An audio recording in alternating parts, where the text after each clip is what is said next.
ꯃꯊꯪ Saturday ꯈꯨꯗꯤꯡꯒꯤ Manipuri literature da focus ꯇꯧꯔꯒ ꯁꯤꯟꯖꯕ Saturday live show ꯑꯁꯤꯗ ꯑꯩꯈꯣꯏꯒꯤ founder ꯑꯣꯏꯕꯤꯔꯤꯕ ꯑꯣꯖꯥ ꯁꯔꯣꯖꯅꯂꯤꯅꯤ ꯈꯣꯡꯗ꯭ꯔꯥꯝ ꯑꯩꯅ ꯏꯃꯥ ꯍꯥꯏꯅ ꯌꯥꯝꯅ ꯅꯨꯡꯁꯤꯖꯅ ꯀꯧꯖꯕ ꯏꯃꯥꯕꯨꯁꯨ ꯑꯍꯥꯟꯕꯃꯛꯇꯗ ꯈꯨꯔꯨꯝꯖꯔꯤ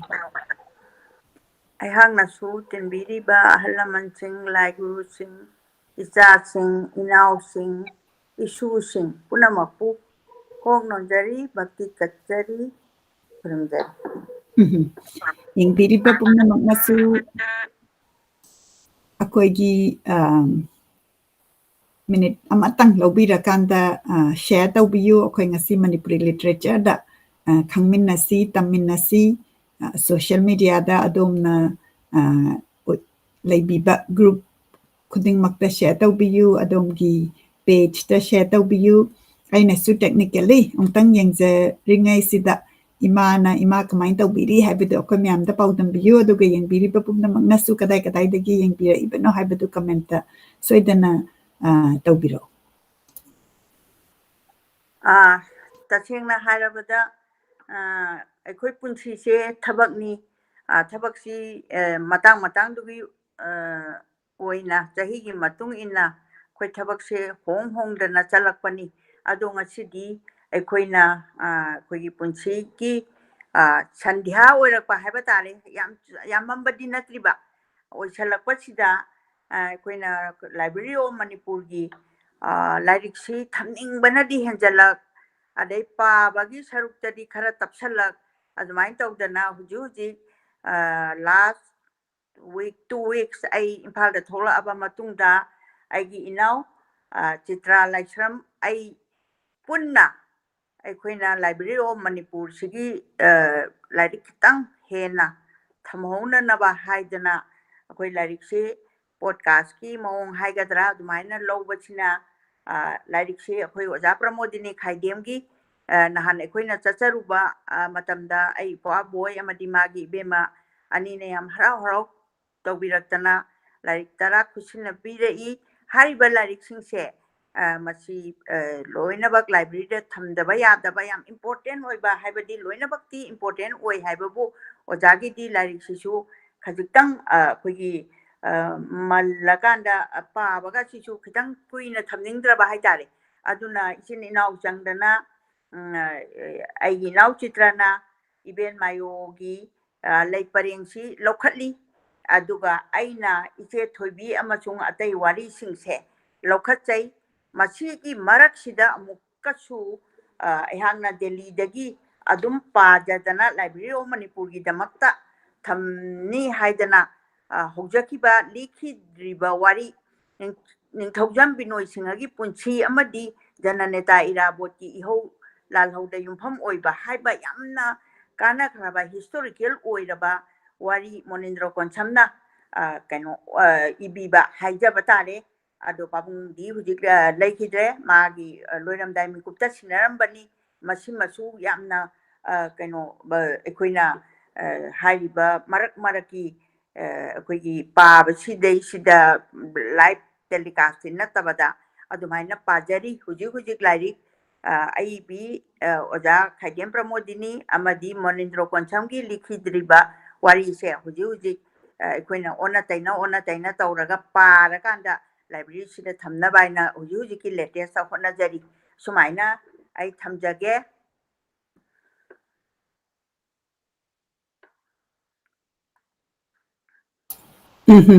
yamna nungaire imana akoigi background da Library of Manipur gi chathajarakpa mathang naina chathajarakpa initiative si haibi bagi damakta aduga akoina yamna laibak phabani akoigi damakta di mind tawdana akoi ima khatangna parambadagi di hujek aina yamna nungsina nene chitra haina kau jaba chitra laishram nasu paba hobira abanina akoina lariksi hena thuna thamba ngamjagani aduga akoina lanthok pasisu Saturday khuding ki live show maga egana tawjaraga Thursday da additional slot ama hapchan jabani Thursday gi pung 6 tagi haurakanda akoina muk library da thamgadaba archive oina thamgadaba potsingsi lanthokchabani aduna hujik akoi Dr. Jodha Chandra sana samna ibirammaga akoi ki tamakta khudol tawbiramba thaja chanu gi pabagi lanthokpa chathajari akoi ne second part si akoi last Thursday da akoi tawjakhre duna mathangi Thursday da akoi na kamaina thajaga korauga gi wari si kamaina lakani haibadu akoi myam tamina si haina muning singjari aigi damakta di akoi sida Thanksgiving gi suti leibana khara long weekend haiba tare Thursday dagi suti leibana yamna nungairi aduna ai di matam phangakanda lai yekpa si tawjabani na ima da lai ai anauba yekpa semtang ucharakke aduga mayam da su ucharakke aina sirui lili se hana di yekkrabani adu ye asu sina aina pura moi se punna satpagi ama aina yekjabani masi loidri aduda aina sum utning dana ucharakbani ima si kamain tawra yam fajarai pura satuk kadawra ba adugi timing aduna masigi si aina ahambadadi aina nakna khara close up ta yekpane do aina masina pura chabunoina satpagi adugi khanjara ko yekjabani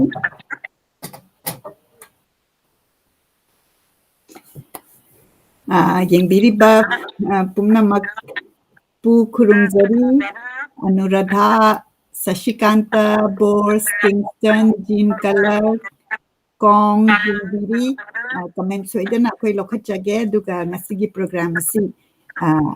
ayakna imada sinajrage hobinabagi damakta khurumjari ayakna program asi hawdringai mamangda yamna nungaiba pungpham amakhaktang di aina miyamgi mafamda lanthokjage nahanmuki last week haijaba tare nahanmuki Saturday gi mamang daiguda Purnima numit sida yamna keno aikogi mangongi masak oiraba wafam amakhaktang ai Govinda khoirambasi Delhi da kari numita no ibungo nangna ibu darshan phanghangadoise na dum ningaga lakpase Purnima numit aduda meragi Purnima wafokpa numit sida ai Govinda gi kripa phangjaba haijaba tare gwangi matamduda pung 3 taba sida ai chakchana Govinda da thungjare aduga ibungo gi darshan yamna nungaina phangjare adugi matungduda aina aigi pwa aigi di ibwani haina aina laujare Kabi Birendrajit Mangang haina mayamna khangnabiba adu mana so ingonda iche haidana magi pomina badawna yamna nusina kauba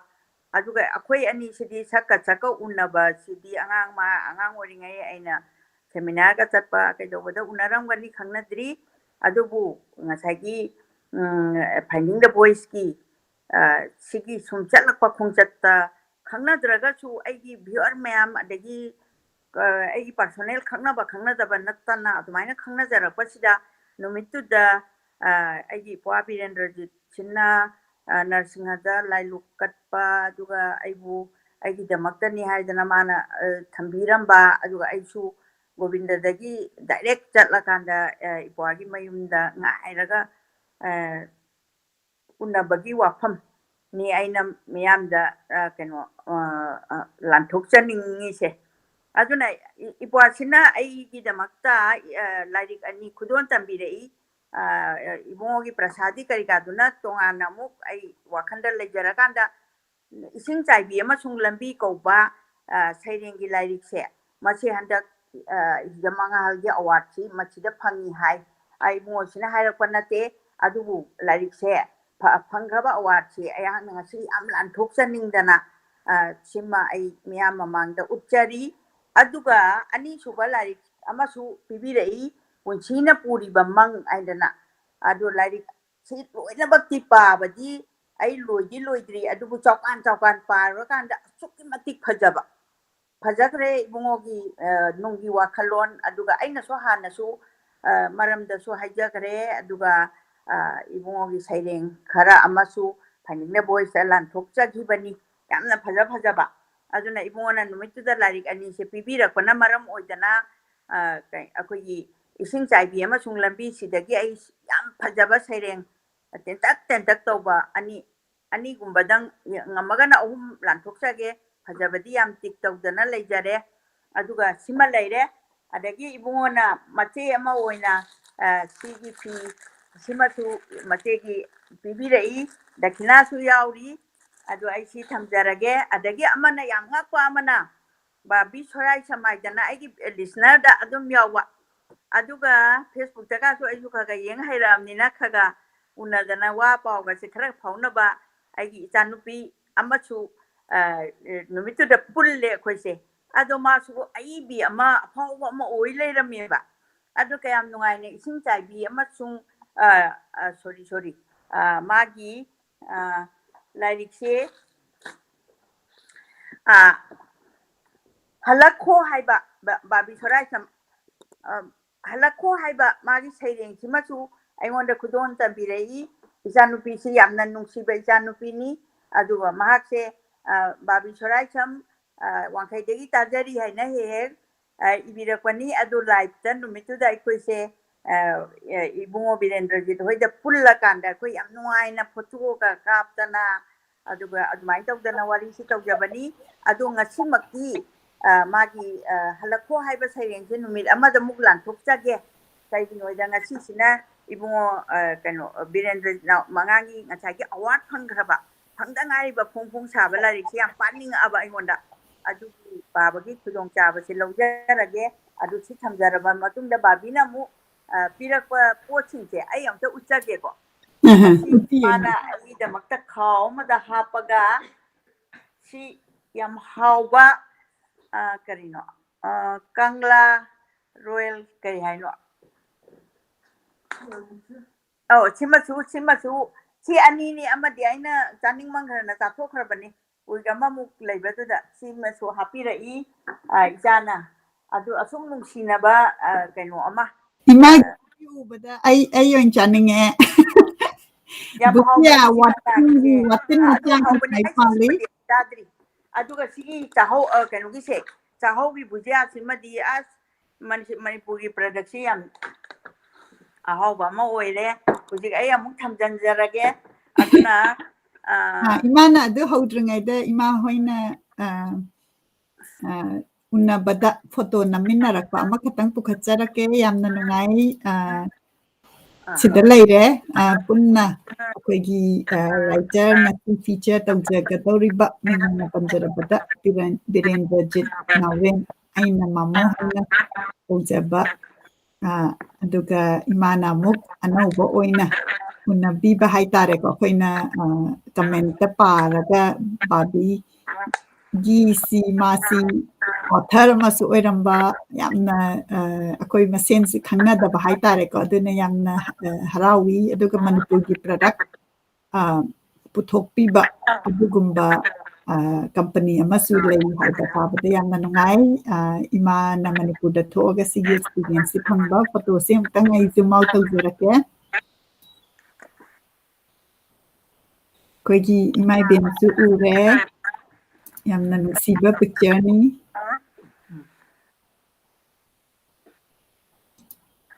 matang asida imada sinajarake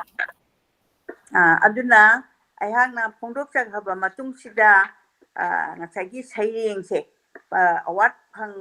handakta nauna award yam phange ko kabi se award na yoma bani adu haibli hek iba horopadagi kabi ya ason sida adum akoigi viewer sing nataba akoi public na adum kano se kabi haiba title se adum pigraban Birendrajit mangan se aduna apongbagi warol sima su thamgrage ai bagi warol sidagi ai haujarake ibada atamnana luhanba khanbagi loibana hendaba khalla ko ngauhanba makhalgi saireng sing awang bathaki saireng ngaktara scholar sing amasung mahiroi singi naina sang natraga tampham sangdagi puthoraktuna isam chamba paba sangi manakta yohanduna makhoi bu nungai hanba ngamlaba adugumlaba saireng sing ado ꯑꯅꯦꯝꯕ ꯊꯥꯛꯀꯤ ꯁꯩꯔꯦꯡ ꯑꯣꯏꯒꯗꯔꯥ? ꯁꯩꯔꯦꯡ ꯏꯕꯁꯤꯡꯅ ꯁꯩꯔꯦꯡ ꯏꯅꯔꯤꯕ ꯂꯥꯏꯔꯤꯛ ꯐꯣꯡꯅꯔꯤꯕꯁꯤꯡꯁꯦ ꯀꯅꯥꯗ ꯀꯔꯤ ꯍꯥꯏꯅꯤꯡꯕꯅꯣ, ꯀꯅꯥꯕꯨ ꯄꯥꯍꯟꯅꯤꯡꯕꯅꯣ, ꯃꯇꯝꯁꯤꯗ ꯀꯔꯝ ꯀꯔꯝꯕ ꯃꯤꯑꯣꯏꯁꯤꯡꯅ ꯁꯩꯔꯦꯡ ꯄꯥꯅꯔꯤ? ꯁꯩꯔꯦꯡ ꯈꯣꯔꯤꯔꯣꯜꯒꯤ ꯂꯩꯔꯤꯕ ꯃꯆꯜꯁꯤꯡꯒꯤ ꯃꯅꯨꯡꯗ ꯈ꯭ꯋꯥꯏꯗꯒꯤ ꯊꯥꯛ ꯋꯥꯡꯅ ꯂꯩꯔꯤꯕ ꯃꯆꯜ ꯑꯃꯅꯤ ꯍꯥꯏꯕꯁꯤꯅ ꯀꯅꯥ ꯀꯅꯥꯗꯤ ꯍꯥꯏꯔꯤ? ꯍꯧꯖꯤꯛ 이ꯅꯔꯤꯕ ꯃꯅꯤꯄꯨꯔꯤ ꯁꯩꯔꯦꯡ ꯊꯥꯛꯅ ꯀꯝꯗꯧꯔꯤ? ꯍꯧꯖꯤꯛ 이ꯅꯔꯤꯕ ꯃꯅꯤꯄꯨꯔꯤ ꯁꯩꯔꯦꯡꯒꯤ ꯊꯥꯛꯅ ꯀꯝꯗꯧꯔꯤ? ꯁꯩꯔꯦꯡ ꯄꯥꯗꯕꯁꯤꯡꯅ ꯁꯩꯔꯦꯡꯒꯤ ꯃꯃꯜ ꯂꯦꯞꯂꯕꯔꯥ? ꯁꯩꯔꯦꯡ ꯏꯔꯤꯕꯁꯤꯡꯒꯤ ꯃꯐꯝꯗꯅ ꯀꯗꯥꯏꯗ ꯂꯩ? ꯁꯩꯔꯦꯡ ꯏꯕ ꯑꯃ ꯑꯣꯏꯅ ꯄꯨꯝꯅꯃꯛ ꯑꯁꯦ ꯈꯟꯐꯝ ꯊꯣꯛꯇꯦ ꯍꯥꯏꯕꯤꯔꯛꯄ ꯌꯥꯏ, ꯑꯗꯨ ꯈꯟꯗꯕꯗꯤ ꯉꯝꯗꯦ꯫ ꯃꯔꯝꯗꯤ ꯍꯧꯖꯤꯛ ꯃꯅꯤꯄꯨꯔꯤ ꯁꯩꯔꯦꯡꯒꯤ ꯏꯆꯥꯎ ꯊꯣꯛꯂꯤ꯫ ꯏꯆꯥꯎ ꯍꯥꯏꯕꯁꯤꯃꯛꯇꯕꯨ ꯃꯥꯏꯀꯩ ꯄꯨꯝꯅꯃꯛ ꯏꯁꯤꯡꯅ ꯄꯨꯡꯂꯪ ꯂꯪꯈꯤꯗꯨꯅ ꯑꯔꯨꯕꯅ ꯀꯗꯥꯏꯗ, ꯑꯅꯩꯕꯅ ꯀꯗꯥꯏꯗ ꯈꯟꯗꯣꯛꯐꯝ ꯈꯪꯗꯗꯨꯅ ꯊꯛꯅ ꯆꯥꯅꯕ ꯏꯁꯤꯡꯒꯤꯗꯃꯛ ꯋꯥꯅꯔꯤꯕꯅꯤ꯫ ꯑꯗꯨꯅ ꯀꯅꯥꯅꯁꯨ ꯏꯆꯥꯎꯕꯨ ꯀꯨꯏꯅ ꯏꯔꯤꯗꯨꯅ ꯂꯩꯍꯟꯅꯤꯡꯗꯦ꯫ ꯏꯆꯥꯎꯅ ꯃꯗꯣꯝ ꯍꯟꯊꯈꯤꯕꯒꯨꯝ ꯃꯅꯤꯄꯨꯔꯤ ꯁꯩꯔꯦꯡꯒꯤ ꯏꯆꯥꯎꯁꯦ ꯅꯣꯡꯃ ꯍꯟꯊꯈꯤꯕ ꯌꯥꯏ꯫ ꯏꯆꯥꯎꯁꯤꯅ ꯍꯟꯊꯈ꯭ꯔꯕ ꯃꯇꯝ ꯇꯔꯨ ꯇꯔꯨꯕ ꯊꯛꯄ ꯆꯥꯕ ꯌꯥꯕ ꯏꯆꯦꯜ ꯑꯃꯗꯤ ꯀꯪꯕ ꯅꯥꯏꯗꯅ ꯆꯦꯟꯊꯍꯟꯅꯤꯡꯉꯤ꯫ ꯑꯗꯨꯒꯨꯝꯕ ꯏꯆꯦꯜꯗꯨꯗ ꯏꯔꯤꯛ ꯑꯃ ꯑꯅꯤꯗꯪ ꯑꯣꯏꯔꯕꯁꯨ ꯇꯤꯜꯍꯟꯖꯕ ꯉꯝꯂꯕꯗꯤ ꯁꯩꯔꯦꯡ 75ꯒꯤ ꯂꯥꯏꯔꯤꯛ ꯑꯁꯦ ꯄꯨꯊꯣꯛꯆꯔꯨꯕꯒꯤ ꯃꯍꯩ ꯐꯪꯂꯦ ꯈꯟꯖꯒꯅꯤ꯫ ꯑꯍꯤꯡ ꯀꯌꯥ ꯇꯨꯝꯗꯅ ꯁꯩꯔꯦꯡ ꯏꯕꯅ ꯍꯥꯟꯅ ꯐꯠꯇꯗꯨꯅ ꯂꯩꯔꯕ ꯍꯛꯆꯥꯡ ꯑꯁꯦ ꯍꯦꯟꯅ ꯁꯣꯛꯍꯟꯗꯕꯗꯤ ꯅꯠꯇꯦ, ꯑꯗꯨꯕꯨ ꯏꯁꯥꯁꯤꯅ ꯑꯋꯥꯕꯗꯤ ꯈꯛ ꯐꯥꯎꯗꯦ꯫ ꯄꯨꯛꯅꯤꯡ ꯍꯛꯆꯥꯡ ꯑꯅꯤꯃꯛ ꯇꯨꯅ ꯋꯥꯔꯛꯄ ꯃꯇꯥꯡꯗꯤ ꯂꯥꯏꯔꯤꯛ ꯑꯣꯏꯅ ꯐꯣꯡꯂꯝꯗꯥꯏ ꯁꯤꯅꯤ꯫ ꯍꯛꯆꯥꯡꯒꯤ ꯑꯃꯁꯨꯡ ꯄꯩꯁꯥꯒꯤ ꯑꯁꯨꯛ ꯌꯥꯝꯅ ꯋꯥꯕꯁꯤ ꯈꯜꯂꯨꯔꯒꯗꯤ ꯏꯕꯒꯁꯤ ꯇꯣꯛꯂꯒꯦꯗ, ꯗꯟꯗꯤꯁꯨ ꯅꯠꯇꯅ ꯀꯩꯗꯧꯅ ꯑꯁꯨꯛ ꯌꯥꯝꯅ ꯋꯥꯔꯨꯗꯣꯏꯅꯣ ꯈꯟꯕ ꯃꯇꯥꯡ ꯌꯥꯝ ꯌꯥꯎꯈ꯭ꯔꯦ꯫ ꯂꯨꯔꯤꯕꯗꯤ ꯏꯔꯔꯣꯏ ꯍꯥꯏꯕ ꯉꯝꯗꯕꯁꯤꯅꯤ꯫ ꯏꯔꯨꯔꯕꯅꯤꯅ ꯐꯣꯡꯂꯔꯣꯏ ꯍꯥꯏꯕꯁꯨ ꯉꯝꯗꯦ꯫ ꯆꯍꯤ 2-3ꯗꯪ ꯀꯥꯟꯅꯔꯛꯄꯗ ꯏꯁꯥꯁꯦ ꯂꯩꯇꯥꯐꯝ ꯈꯪꯗꯦ꯫ ꯑꯗꯨꯕꯨ ꯂꯥꯏꯔꯤꯛ ꯏꯕ, ꯏꯁꯥꯅ ꯑꯃꯨꯛ ꯐꯣꯡꯖꯅꯕ ꯍꯣꯠꯅꯕ ꯍꯥꯏꯕꯁꯤꯃꯛꯇꯤ ꯂꯥꯏꯔꯤꯛ ꯑꯏꯕꯒꯤ ꯚꯦꯜꯌꯨ ꯈꯪꯅꯗ꯭ꯔꯕ ꯃꯇꯝꯁꯤꯗ ꯑꯆꯧꯕ ꯁꯤꯡꯅꯕ ꯑꯃꯅꯤ꯫ ꯂꯥꯏꯔꯤꯛ ꯑꯁꯦ ꯍꯧꯈꯤꯕ ꯆꯍꯤꯗ ꯐꯣꯡꯅꯅꯕ ꯊꯧꯔꯥꯡ ꯇꯧꯖꯔꯨꯔꯦ, ꯑꯗꯨꯕꯨ ꯁꯦꯜ ꯊꯨꯝꯒꯤ ꯈꯨꯗꯣꯡꯆꯥꯗꯕꯅ ꯃꯔꯝ ꯑꯣꯏꯗꯨꯅ ꯐꯣꯡꯕ ꯉꯝꯈꯤꯗ꯭ꯔꯦ꯫ ꯐꯣꯡꯕ ꯉꯝꯈꯤꯗꯕ ꯑꯗꯨꯒꯤ ꯀꯥꯟꯅꯕ ꯑꯃꯗꯤ ꯁꯩꯔꯦꯡ ꯈꯔ ꯂꯧꯊꯣꯛꯈ꯭ꯔꯒ ꯑꯅꯧꯕ ꯑꯃꯃꯨꯛ ꯍꯥꯞꯆꯤꯟꯅꯕꯒꯤ ꯇꯥꯟꯖꯥ ꯐꯪꯂꯦ꯫ ꯑꯩꯕꯨ ꯄꯨꯛꯅꯤꯡ ꯊꯧꯒꯠꯄꯤꯕ, ꯊꯃꯣꯏ ꯁꯦꯡꯅ ꯃꯇꯦꯡ ꯄꯥꯡꯕꯤꯕ ꯃꯔꯨꯞ ꯃꯄꯥꯡ ꯈꯔ ꯏꯁꯣꯔꯅ ꯄꯤꯕꯤꯔꯛꯄꯗꯒꯤ ꯂꯥꯏꯔꯤꯛ ꯑꯁꯦ ꯉꯁꯤꯗꯤ ꯃꯤꯌꯥꯝꯗ ꯁꯤꯟꯅꯕ ꯉꯝꯖꯔꯦ꯫ ꯂꯥꯏꯔꯤꯛꯁꯤꯗ ꯍꯥꯞꯆꯔꯤꯕ ꯁꯩꯔꯦꯡ 75 ꯑꯁꯤꯒꯤ ꯃꯅꯨꯡꯗ ꯁꯩꯔꯦꯡ ꯈꯔꯗꯤ ꯐꯦꯁꯕꯨꯛꯇ ꯍꯥꯞꯀꯠꯆꯈ꯭ꯔꯦ꯫ ꯃꯁꯤꯗ ꯍꯥꯞꯀꯠꯈ꯭ꯔꯕꯗꯤ ꯃꯥꯡꯂꯔꯣꯏ ꯍꯥꯏꯕꯁꯦ ꯅꯣꯡꯃ ꯏꯆꯥ ꯅꯨꯄꯥꯅ ꯇꯥꯛꯄꯅꯤ꯫ ꯑꯃꯔꯣꯝꯗ ꯐꯦꯁꯕꯨꯛꯇ ꯁꯩꯔꯦꯡ ꯍꯥꯞꯀꯠꯄꯁꯦ ꯑꯩꯒꯤꯗꯤ ꯃꯥꯏ ꯄꯥꯛꯂꯕ ꯆꯥꯡꯌꯦꯡ ꯑꯃꯅꯤ꯫ ꯈꯣꯔꯤꯔꯣꯜꯒꯤ ꯇꯥꯏꯕꯪꯒ ꯀꯌꯥ ꯁꯝꯅꯗꯕ ꯌꯥꯝꯂꯕ ꯃꯔꯨꯞꯁꯤꯡꯅ ꯑꯩꯒꯤ ꯁꯩꯔꯦꯡ ꯄꯥꯏ꯫ ꯅꯨꯡꯒꯤ ꯋꯥꯍꯟꯊꯣꯛ ꯈꯪꯅ ꯀꯃꯦꯟ ꯀꯌꯥ ꯏꯅꯔꯛꯏ꯫ ꯃꯈꯣꯏ ꯁꯩꯔꯦꯡꯒꯤ ꯂꯥꯏꯔꯤꯛ ꯑꯣꯏꯅꯗꯤ ꯄꯥꯔꯔꯣꯏꯗꯕꯅ ꯑꯌꯥꯝꯕꯅꯤ꯫ ꯐꯦꯁꯕꯨꯛꯇ ꯁꯩꯔꯦꯡꯒꯤꯗꯃꯛ ꯉꯥꯎꯕ ꯂꯣꯏꯅꯕꯤꯅꯗꯤ ꯃꯔꯛ ꯃꯔꯛꯇ ꯁꯥꯎꯏ꯫ ꯑꯩꯁꯨ ꯏꯀꯥꯏꯔꯛꯄ ꯃꯇꯥꯡ ꯌꯥꯎꯏ, ꯑꯗꯨꯕꯨ ꯁꯩꯔꯦꯡꯗ ꯉꯥꯎꯔꯤꯕꯅꯤ ꯈꯜꯂꯨꯔꯒ ꯏꯀꯥꯏꯕꯗꯨ ꯐꯈꯤ꯫ ꯇꯧꯕꯒꯤꯕꯨꯗꯤ ꯃꯥꯅ ꯋꯥꯖꯕꯁꯦ ꯑꯩꯒꯤ ꯍꯛꯆꯥꯡ ꯑꯁꯤꯒꯤꯗꯃꯛꯇꯅꯤ꯫ ꯗꯥꯛꯇꯔꯅ ꯀꯨꯏꯅ ꯐꯝꯖꯜꯂꯒ ꯏꯗꯅꯕ ꯄꯥꯡꯒꯜ ꯑꯃꯁꯨꯡ ꯋꯥꯈꯜꯒꯤ ꯑꯍꯦꯟꯕ ꯊꯕꯛꯁꯤꯡ ꯇꯧꯗꯅꯕ ꯄꯤꯔꯛꯈꯤꯕ ꯄꯥꯎꯇꯥꯛꯁꯤꯡꯗꯣ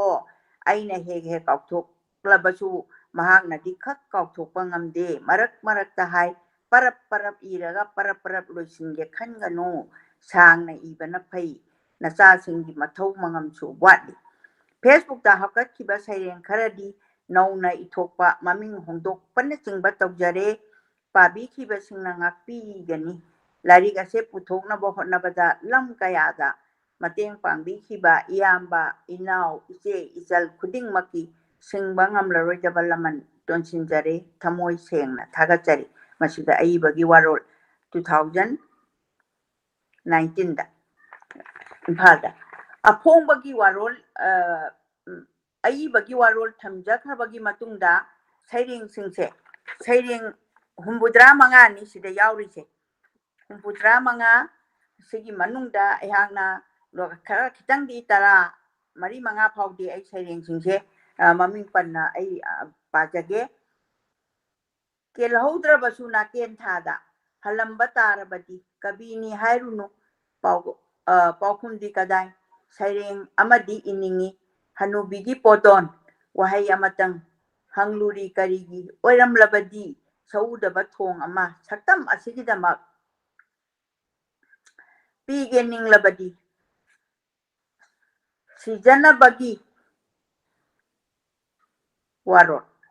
सिजनबगी वारोट इपोक नुमित मसी खितंग आई सैरेंग से पारकान माई अर्थसे सिजनबगी वारोल हाइबना आइना हाना पारुरे अदो ngसागी सैरेंग दु खितंग इंट्रोडक्टरी दा सिजनबगी वारोल हाइना आइना हाइबोइनिंगदना हाइबनी कईगुंबा प्रोनाउंसिएशन लालगसु आइबना दुम चुनथोपिरपदा यामना नुंगाइजगनी इपोना इपोक नुमित हवन गदबनी इथक हवन गदबनी इथक लेजगे आइदी कुरांगपान तानिंगबा वाहै सैरेंग कांग खथांग अतिया नंगसे फजै चटनबी सिना कुमाथोई सी मागी ममिंग से पंजरे मथंग मथंग सुम चथरकपसिना ngसागी आइना पाजगदोरिबसे लास्ट तगी हौरगा यामना फजबसे सुम आइना लास्ट रोमदगी सुम थिगला आगांदा फजबसे सुम खंजबने अतै थी हाइजब नते यामना फजबा लाई हराउबगी करीगी यावरकबा कैदौबा सिना लाइबाउनी हाइरबदी हाइदी लाइबाउनी हाइरदी इमागी नुमित्ता कच्चबा लाइबाउनी हाइरदी हाइबा सैरेंग अमखक आई पाथोकजगनी अहानबा मक्तदा सी आइना आइंगोंदा याम फजै काइना आई खंजबनी मियामदसु आइना फजरगदि अदुम मयामगिसु फजरमगनी आइना खंजै लोइनमक्ति फजै अदुना अवार्ड से पिरइने अदु फजबसिगी मथक्ता अमुका हेना फजबदो लाइबाउनी हाइरदी जे आई नंबर 1 दम पाथोकजगे मितै कौगेरा मैतै हाइगेरा सनामही निंगेरा पाखंबा सोनगेरा चिंगुगी मपाउनी कुइररोय इदाइरेमसा साउरो जगोय खुंजाउनबा लेचाउनबा साउरो उबीबा उबीदबा कबुईगी माउगी तांकुलगी थादौई कुकीगी पाइतेगी जौगी खुनगी लाई हराउबदा हराउबुंगी मयाई मक्तदा मितै मैतैना सादना सारिबनी कनाना तमदुना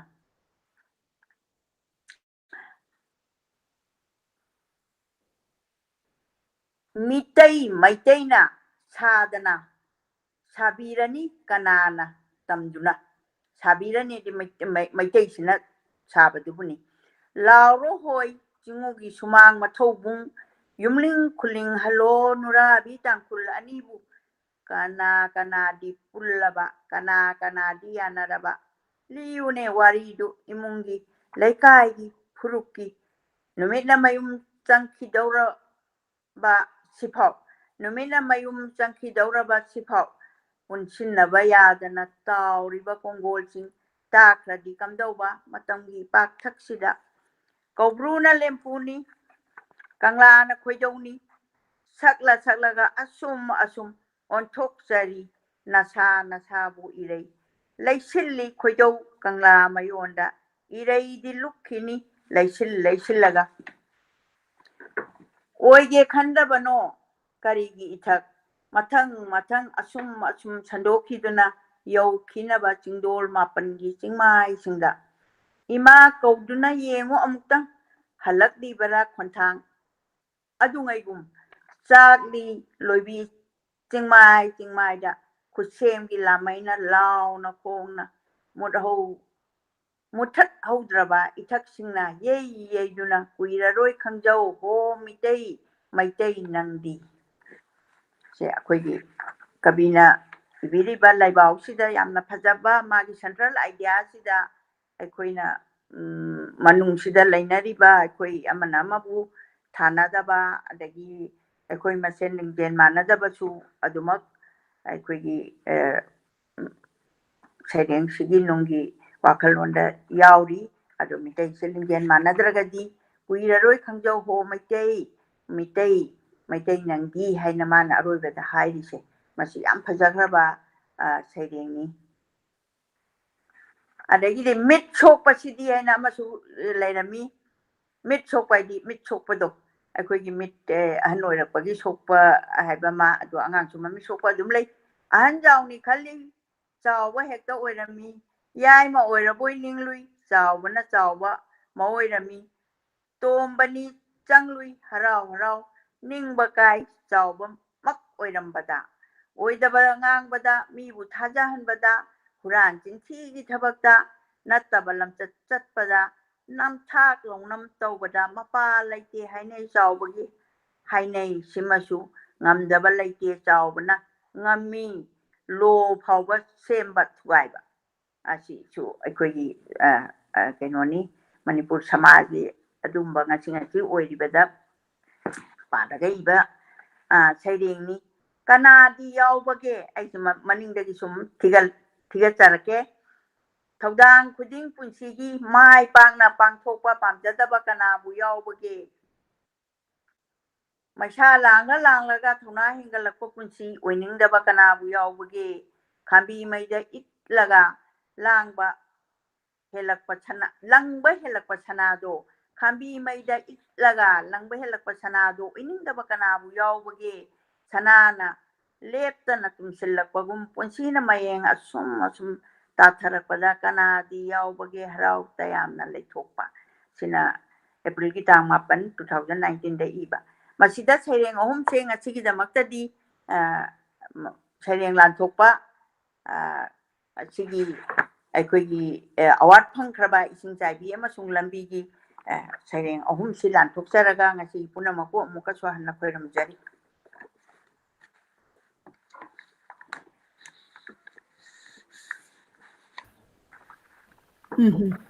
yamna Hajaraba poem Imana 65 points Yimarakta Ani Imana ahum haise aina de ani khatang taja kiba aina tab de soi kiba han bagi poem se last kabine saireng biriba laibawni hairadi imagi numita kachaba haina laibawni edi mabina chenba laibawdo aduni mana akoigi keno sida lai harauba sida keno akoigi focus tawrakanda akoigi samaji keno impact to tahanba aduma saireng duni aduga mit sokpa sidi ena mit sokpa edi mit sida mana keno oibado mi amada ama oyena khalluba dagi ahum suba sairengna kanadi yaubage iten telaga arthana thalaba sairengakani maningdagi pabase howragena aina howjabani warawiba yade tabiriba punamakna mathang sum lakpaduna library-da parakpa matamdadi live-da natragasu aina akoigi numit maching akoigi tonganba numit ama khaidoakanda podcast oina adum pajabada adum mathang pajarake haina adumai khanjaraga kanadi yaubage haibase saireng amani adai mit chokpa sidi haibase su saireng amani laibawni hairadi haibase su saireng ahumne en lanthokchat yang diri ba pumna makna masigi lairik asi Manipur da phangga lairabani asai imana haibi ki bada akoigi wahau dokta yamna aingonda pukning siba pukning nungaitaba aiba mana ira akanda lairik phongbagi awaba adagi adugumbagi condition mayam si laitaba nate akoigi Manipur da aduna lairik si phongakpa kanda akoina poem pambiba aduga akoina akoigi reflection ngaktani masida akoi imana poem ahum sida yauribasi masina akoi busu wakhan khandha hanba ngamba adugumba poem ni aduna soidana yengbiriba pumnamakta akoina Library of Manipur gi initiative si tarapada writer author of Manipur bu saugatminasi lairik bu saugatminasi aduna masigi lairik si soidana yengkhatpiraga ꯂꯧꯕꯤꯌꯨ 65 poemni aduga poem si kaisu akhoi adomna pabirakanda adomgisu khwaidagi pamjaba poem do adu recite tawbirakanda video ina lobiraga akhoi da thabirau akhoi mayamna consensus maina create tawradi karamba larik na karamba poem no hairakanda hena koina khangning ba poaga phajadana lairaba poem book ase akoina khanghanba thihanba mayamda adu ngambagi du sinminasi en haijage si haigraba matungda ihakna lari phongbagi do aingonda su yamna kabina ibirami se yam sentimental oiba ama phawi karigi noina haibada aina library si da makta library si akogi inaugural tawdringaida ahanba da por akogi live show sida parakpa kabi se singlon mapan wang malana leigraba akhoi maitai sing makoina iba ai khudam amtang haijage ko bir mangol sinhana iba usinje aina pa ba matamda lairi train thoi sitpani akhoi lairi yon da tinate adoraga su magi usinje masin waiman hidana biyor se am yami aduga keno like trying to say aina ibungo duda writer sida haira kanda ibani link tawnaraga hairaga thabiratana moi biyo degi kari no bookstore da thamaga mai magi mayumda tiluba adumain tawraganda akoina asuki mati akoigi aiba singse asumaina akoina support aduga akoina thangatpa yabase thangatchaningi maramji akoigi mana minority tai akoi maitai leibak sida moina amtang yaujaradi ade govinda khoramadi na khanjariba maitrabaki mapanda leikhaba singse ngasi ibungo mangangna phongdopiriba lari phongbai matangse akoi lanai nga tau ina ui akoi keno mateng kharaka budi sansan kharana ka budi pang mane adubu ujit keno eke seramgi ai pajagre anju keno ki keno ayepam amagi bangladesh ki ani pajagre ko mohoi kabi singse sigi aina yam proud oibase mohoi ki lyric se maitai amana bu pongdeba moi bengali gi maraktagi ne yam moi saite da pungning changba adugumba sinane khut heta tingthori eba aduna birmangol sina hairakpada khangbane ise smai tawdana lyric se publisher aduga phongbi bana leigre aduna 10% adu ada kaina moigi chatnabi do hairakpa akhoi sidana mu akhoi isa sina phongbada ngamdaba kaya amasu tangka chang oidana lerangani nai khanjai maramdi akhoi lari phongba sida keno paisa changi adagi wak changi isu iba phongsu phongba masi yam tawheidaba thabakni haina ai thamjage maramdi lari phongbi bangamba singsina phongbi bagi kathokpadu leiragadi lari iba singdasu aigi du phongni hairagadi phongnaba mise leiragadi aisu igene haina khanlakaneba aina iraga ka lekang chagna leidu sarupudi ai iraroi jaina mai wakhando amada chakhibasu yai aduna puna maktabiriba puna makna ai se hulandana haijabadi na chade ayambana magi pocketagi ngambang hai tauraka ngamdaba phongam daba oiragadi akhoi society sida saite se poro itharakani haiba simtang ehana thamja hoge asengba huji anauba tang amada yam nungaiba program amchu aigi baton phangi aigi Rajkumari Nirmala di lari phong dori officer kanoda kari club haiba no aigi heta kautho ei mai baton tharakhrabani ai harawi ai chatori but Rajkumari na hairakpada mana adum kaino oiba mana adum tauba adu mateng pateng haidi madi ina khulamba yai aduga ama tawramba yai aduraga so ai tawgene haibase khutsi tang ting thoagadi akhoi chi ina khunbase chamana literature haibase mi khutimak ta leiba nate maonda literature gi knowledge yawi haraga de akhoi na thangatpa akhoi ina khunba literature pamba natraga pamjaba oiro literature haibase samaji nungseni masina yamna kayamu yam kana hangebu mi amakha wakhanna waruraba mi se larik amakha novel am pabadagi adu pharine ꯑꯩꯉꯣꯟꯗꯗꯤ ꯌꯥꯝ ꯐꯩ ꯈꯪꯗꯦ ꯑꯗꯨꯅ ꯑꯗꯨꯃꯥꯏꯅ ꯇꯧꯗꯅ ꯂꯥꯏꯔꯤꯛ ꯐꯣꯡꯕꯒꯤ ꯃꯇꯥꯡꯁꯤꯗꯤ ꯃꯌꯥꯝꯒꯤ ꯁꯄꯣꯔꯠ ꯑꯩꯗꯤ ꯑꯩꯅ ꯃꯉꯥꯡꯒꯤꯗꯃꯛꯇ ꯍꯥꯏꯖꯕ ꯅꯠꯇꯦꯀꯣ ꯑꯗꯨꯅ ꯁꯤꯒꯨꯝꯕ ꯌꯥꯝꯅ ꯀꯩꯅꯣ ꯁꯃꯥꯖꯁꯤꯗ ꯁꯥꯍꯤꯇ꯭ꯌꯗ ꯑꯕꯗꯥꯟ ꯇꯧꯔꯛꯑꯕꯁꯤꯡꯁꯤꯗꯤ ꯑꯩꯈꯣꯏꯅ ꯈꯤꯇꯪ ꯑꯉꯝꯕ ꯇꯧꯕ ꯍꯥꯏꯕꯁꯦ ꯃꯁꯤ ꯃꯅꯤꯄꯨꯔ ꯃꯅꯨꯡꯒꯤꯗꯃꯛꯇꯗꯤ ꯇꯧꯕꯤꯔꯝꯕꯗꯤ ꯌꯥꯏ ꯑꯗꯨ ꯍꯧꯖꯤꯛ ꯐꯥꯎꯗꯤ ꯑꯩ ꯄꯪꯇꯥ ꯇꯥꯖꯗ꯭ꯔꯤꯑꯅ ꯑꯩ ꯊꯝꯖꯒꯦ ꯇꯧꯕꯤꯌꯣꯅ ꯍꯥꯏꯖꯒꯦ matang asida imana smaina pukhatpirak pasida akhoi gi hujik hujik si November December la ani aduna mayamne new year gi gift kapina basida akhoi gi manipuri la author na iba book si khudol oina khanbiyu haina aina book request tawjari karigino hairaga akhoi na khudol piraga di aingonda su khudol pirak padala ri koina pirak pasi yamna larik pamjaba ama oina yamna nungai aduga ai isana khandaba mi amana magi choice khalakpasina aingonda aina chatlaga dukandagi leiroi khangkat loidaba book to adu aingonda opportunity amuk phangba tmain tawraga akhoi keno larik pabagi keno se hena chakthokpo oi aduna soidana khanbiyu aduga ngasai imana su haibi kiba akhoi gi larik phongba dagi akhoi gi literature si kamaina hena akoina khangba oigani haibagi initiative oina akoina library of manipur na akoigi mission and vision si only manipur gi larik khatang the focus tawba nattaba akoigi manipur gi writer manipur gi author sing si non manipuri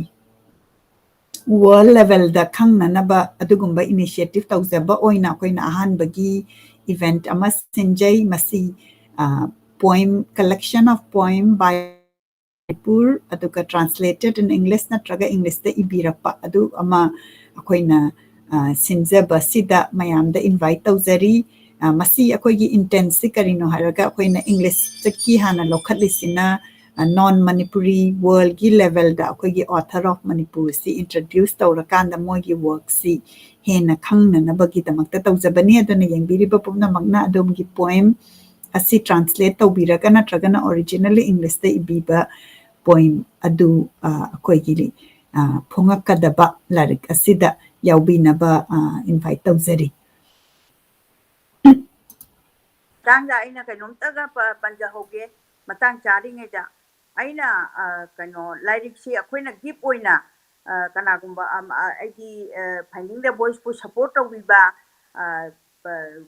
miyoi haibadi jinina punamaki mafamda akoina lirik si hapaga lirik si leiba yawi aduga athar masa magna writer masa magna gift tawbirakpa yawi khudam amtang haijarapada khudam oina haijare akoina kainoda aigi bijya nuksigrabi inaw leigidre ko thajadana leigidaba handa covid ki saisida inaw si leigidabani mana hospitalize tawgadaba numit marini wali ngaja aiga wari sai mana hai jema monica na aingonda gift pire ai asuki mati harawi mai gift to aina yamna paning balari ama yawre kari lai no be mai na hange sarachan thiam gi nuksi biglis to yawre ai machi paning leirambane ba ado magi finding the voice mai ulame balari se ai photo di logjaudre ko ai di admai tawni su kange photo number so haijade aduga mana sofa amada phamaga mai imungduda magi maya ingau ngau na nu ogane ise mayongo ai yengine bai na mana box da logthoga magi sarchan thiam gi se ma paning dana leibani haiba adu gift da yawba duda aduna kanagumba amagi gift piba matamda so akoina phida ronda adu adaina pidobagi mahuta lairik oina writer sing sida su yamna thawai hapkani haina aina khanjai aduga thangami bobi sati saireng ama aina pajaji delhi da leiring da jana neta irabot haiba ama magi am phajai adugi saireng do mana ibado adai ai masadaga amo hangaudre phone ga so amta hangaudre masi makta parage daina ina pagibada magi introductory du da haiba aina iba saireng se chani khara hele phongbache adubu chani du mo yawna sitri aina hairameba adi example ni ko amachi tawramgani maramdi larik leibase manipuri store singda aikoina reference book leibada site parisata yengba natana atai da leite kari minoida sitamni na thamdeba literature thamde haibasu okay store da khara leirami aduga angangi set charaga yonba ngaktaneba atopa book store singse kari minoida sitteba larik kanam leibideba aduna kanana mo akhoi tigumba chidi like to thibanina rajesh book store ai che yam phajaba ga nate kanu gi akhoi gi governor road ki du da ne tha ga ne yoli mayang ni mai rong khangba nate like to gi mami like tare hai ba da mana thorong pu thore adu ma khatang da like che phange ba aduna huju gi bungo mangangi chu mana haiba matamda store sing da phangani na di haibi aduga adumai taura kanda kalai da phange haibase lairik si oina mingonda gipi bada su mangonda su sit laure aduga ining basu phaure aduga kano akoi lairik to gip oina piram ni na pa su paninge ba aingonda su gip ama ibungona pirak ise lairik oina pirak panina ai am paninge ba ado ai ngarang na handagi pa ba se loiba ngam hoda dana mamai de tigala kan ai sering ke lan thok seri sumaina thamjat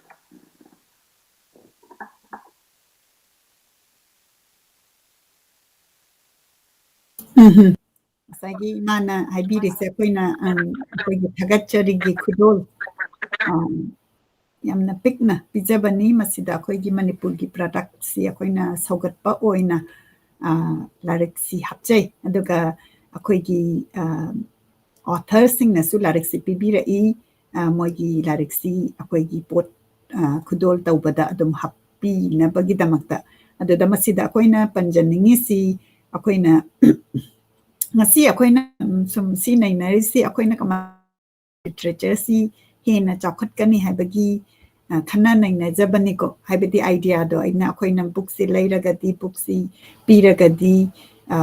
hena khangbasu oiragani aduga writer da su sawatkani haiba ama leire adagi akoigi imana ngasai panbikibada imana haikiba dukan mayam duna imagi matam duni ado hujikti pau yam nungaiba mana ꯑꯩꯈꯣꯏꯒꯤ ꯐꯖ ꯐꯖꯔꯕ book store ꯌꯥꯝꯅ ꯊꯣꯛꯂꯛꯏ ꯑꯗꯨꯒ book ꯁ꯭ꯇꯣꯔꯁꯤꯗ ꯃꯣꯏꯗ ꯍꯪꯕꯗ ꯏꯃꯥꯅ ꯍꯥꯏꯔꯤꯗꯨ ꯆꯨꯝꯃꯤ ꯃꯅꯤꯄꯨꯔꯒꯤ ꯕꯨꯛꯁꯦ ꯁꯤꯠꯇꯦ ꯍꯥꯏꯕꯁꯤꯃ ꯑꯩꯈꯣꯏꯗ ꯐꯤꯗꯕꯦꯛ ꯂꯥꯛꯑꯦ ꯑꯗꯨꯅ ꯑꯩꯈꯣꯏꯅ ꯍꯦꯟꯅ ꯐꯪꯍꯟꯅꯕꯒꯤ ꯑꯩꯈꯣꯏ ꯔꯦꯁꯄꯣꯟꯁꯤꯕꯤꯂꯤꯇꯤ ꯂꯧꯃꯤꯟꯅꯁꯤ ꯍꯥꯏꯕꯗꯨꯅꯤ ꯊꯝꯖꯔꯤꯁꯤ ꯑꯗꯨꯅ ꯌꯨꯀꯤꯌꯣ ꯕꯨꯛ ꯁ꯭ꯇꯣꯔ ꯂꯩꯔꯦ ꯑꯗꯒꯤ ꯃꯅꯤꯄꯨꯔ ꯌꯨꯅꯤꯚꯔꯁꯤꯇꯤꯒꯤ ꯃꯅꯥꯛꯇ ꯔꯤꯗꯔꯁ ꯕꯨꯛ ꯁ꯭ꯇꯣꯔ ꯂꯩꯔꯦ ꯁꯨꯃꯥꯏꯅ ꯇꯧꯗꯅ ꯃꯊꯪ ꯌꯥꯝꯅ book store ataisu yamna leire haina aina tajai masi pau nungai bani aduna akhoi mayam khankat laga book pi bagi gift oina pi bagi masi khanmina si haina haizage ado matam si ima 42 minutes di sure ado ima na second book ama punsina puri bamang haiba duda amatanga khankat laga poem amatanga share tawiyo akhoi mayam gi damata ima amuka haibiyo aina mute thamure ima amuka haibiyo punsina puri bamang si charing sigi maming siu punsina puri bamang sine aina yam pajaningi se aduga ahan bada writer na magi iba singdo ahan bagi lairik tu da su pa grabanina aina ngasai gi matam gi keno si yenga kanda masida su kabina punsina puri bamang sida iramiba chaireng sisu yamdraba chaireng ni kayano ai amtang chaireng si baudi ai pathok sage masina kitang di tabra yamna yauri besingche mongkhong gi hangam loyalam gi malangba loira bara masina hon khige hinause hayu na khoisu atopa nongmai makhol takhrabasu punsi numitna khongjom numit yam important loibani khongjom numit ka ibire iba kabi magi wakhalon khongjom numit eche koina thadong na bayadraba numit amani ngangkhai du da noma hai khini kari amu ahing sidi loidri bhut ka bonga khunu kharang singi marakta angakpa lamdam tumthau yadraba matam ahing simasu asumna yangdou lambi ngauhalle ngamna angang kappa angang singbudi lairabagi khudol leida lei oina nangi lambi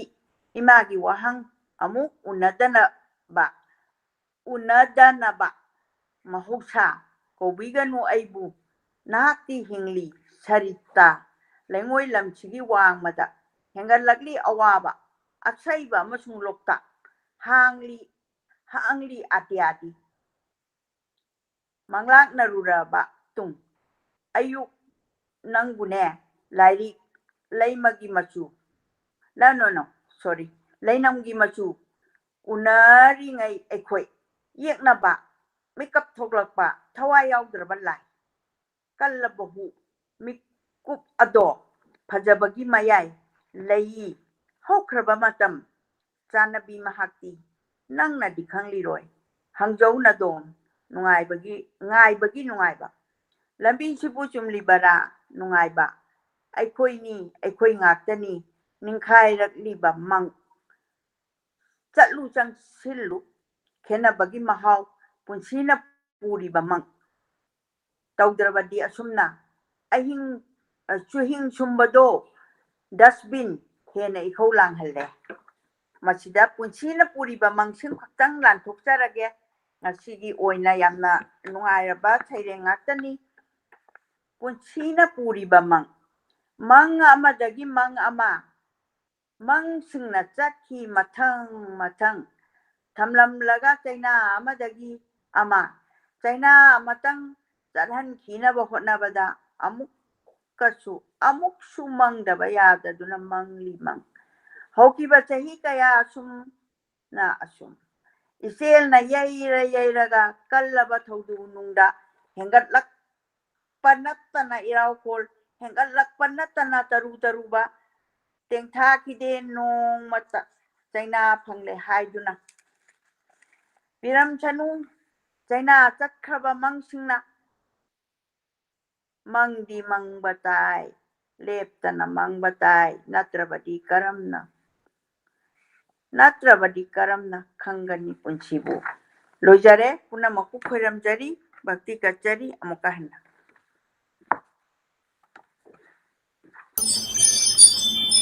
Matang asida akoigi fazaraba poem yam wakan fazana khanbirakanda akoigidamakta khudol tawbirak aga book oina phongbiraga thambiba akoigi ming oina panjarabada poet Birendrajit Nauremgi picture amtang pukhatjarake akoi miyam thagat minasi Kurum Minasi Sigumba Lariksi Hena Poem Si Hena Ibirakna Bagi Damakta ay photo amtang zoom tawzarake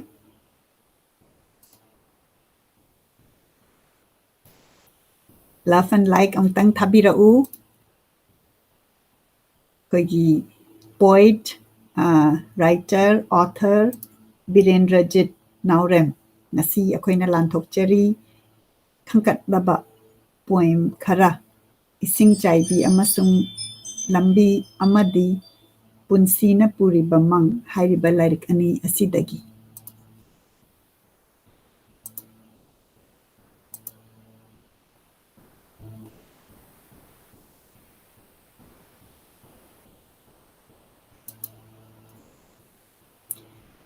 aduna akoigi handaki new year gi mayamna gift pinabada lairik pinarasi aduga adomna lairik phangba photo namaga soidana akoida thabirau aduga akoi manipurgi phasaraba literature asi share tawminasi aduga wakhan nungaiba ma oiminasi aidi literature se share tawrakanda akoina wakan nungaina nungairamdaba oiraga su nungaibado ima se kaino chabagi signal ga yam tawre saglame hairira yengdiriba pumnamakki comment khara lokhatjage adu lokhatringaida imana ani haibiningba leibiribra comment se dum lokhalakpada mogi wahang dugi pakhum adum makha chathasi adagi comment ta soidana adom na ngasi akoigi writer na ibirakpa amna deep thinking space dagi thoklakpa poem sing si tabada kari phaubi haibadu share tawbirau ꯉꯁꯥꯏꯒꯤ ꯂꯩꯕꯥꯎꯅꯤ ꯍꯥꯏꯔꯗꯤ ꯍꯥꯏꯕꯗꯨꯗ ꯌꯥꯝꯅ ꯅꯨꯡꯁꯤꯕ ꯑꯩꯈꯣꯏꯒꯤ ꯀꯝꯃ꯭ꯌꯨꯅꯤꯇꯤꯁꯤꯗ ꯌꯥꯝꯅ difference ꯑꯃ ꯂꯩꯔꯒꯁꯨ ꯑꯩꯈꯣꯏꯁꯦ ꯀꯨꯏꯔꯔꯣꯏ ꯀꯥꯏꯅ ꯍꯥꯏꯅ ꯑꯗꯨꯃꯥꯏꯅ ꯈꯜꯍꯟꯕ ꯄꯣꯏꯝ ꯑꯗꯒꯤ ꯃꯤꯠ ꯁꯣꯛꯄꯁꯤ ꯗꯤ ꯍꯥꯏꯕꯁꯤꯅ ꯑꯩꯈꯣꯏꯅ ꯃꯤꯠꯁꯤꯗꯅ ꯑꯃ ꯎꯔꯨꯔꯀꯥꯟꯗ ꯇꯧꯊꯣꯔꯛꯄꯅ ꯑꯃ ꯑꯗꯨꯃꯥꯏꯅ ꯇꯧꯔꯒ ꯌꯥꯝꯅ ꯑꯗꯨꯒꯨꯝꯕꯒꯤ ꯈꯜꯍꯟꯕ ꯄꯣꯏꯝ ꯑꯗꯒꯤ ꯄꯨꯟꯁꯤꯅ ꯄꯨꯔꯤꯕ ꯑꯩꯈꯣꯏꯁꯦ ꯃꯪꯁꯦ ꯃꯪꯗ꯭ꯔꯒꯗꯤ ꯑꯩꯈꯣꯏ ꯍꯣꯞꯇ ꯑꯩꯈꯣꯏꯅ ꯀ꯭ꯂꯤꯡ ꯇꯧꯕꯗꯨ ꯑꯗꯨꯃꯥꯏꯅ ꯈꯜꯍꯜꯂꯤ ꯑꯗꯣ ꯑꯗꯣꯝꯅ ꯀꯔꯤ ꯈꯟꯕꯤ ꯍꯥꯏꯕꯗꯨ ꯁꯣꯏꯗꯅ ꯀꯃꯦꯟ ꯇꯧꯕꯤꯔꯣ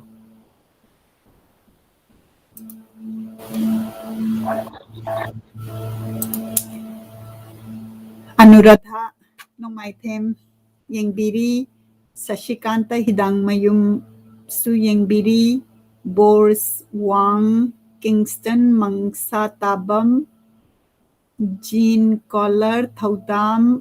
ꯌꯦꯡꯕꯤꯔꯤ ꯇꯞꯇꯥ ꯐꯦꯟ ꯌꯦꯡꯕꯤꯔꯤ ꯖꯤꯂꯤꯕꯤ ꯑꯁꯥꯁꯨ ꯌꯦꯡꯕꯤꯔꯤ ꯀꯤꯡꯁꯇꯟꯅ ꯏꯃꯥꯒ ꯏꯕꯥꯅꯤꯒꯤ ꯐꯤꯁꯤ ꯌꯥꯝ ꯐꯖꯩ ꯍꯥꯏꯅ ꯊꯥꯒꯠꯄꯤꯔꯛꯏ ꯑꯩꯈꯣꯏ ꯃꯅꯤꯄꯨꯔꯒꯤ ꯐꯤꯔꯣꯟꯁꯤ ꯌꯥꯝꯅ ꯐꯖꯕꯅꯤ ꯑꯗꯨꯅ ꯑꯩꯈꯣꯏꯅ ꯂꯥꯏꯕ꯭ꯔꯦꯔꯤ ꯑꯣꯐ ꯃꯅꯤꯄꯨꯔ ꯇꯧꯔꯛꯄꯁꯤꯗ ꯑꯩꯈꯣꯏ ꯃꯌꯥꯝꯁꯤ ꯄ꯭ꯔꯃꯣꯠ ꯇꯧꯕꯒꯤ ꯏꯅꯤꯁꯤꯌꯦꯇꯤꯚ ꯑꯣꯏꯅ ꯌꯥꯝꯅ ꯀꯣꯟꯁꯤꯌꯁꯂꯤ ꯍꯣꯠꯅꯖꯕꯅꯤ